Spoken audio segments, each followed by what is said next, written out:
Hello everyone, in this video I'm going to show a step-by-step tutorial on how to turn on community notifications on CoinMarketCap account. So first we're going to go to the app, then click on the profile section on the top right corner. Then here we're going to click on settings,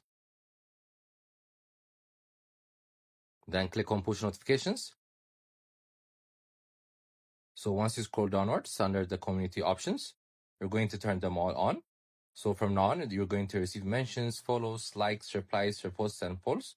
So you're going to receive these notifications. So it's such a helpful setting. Make sure to turn them on. Then you guys can find this app in the App Store or Play Store. Since they have the community, you guys could interact with the community.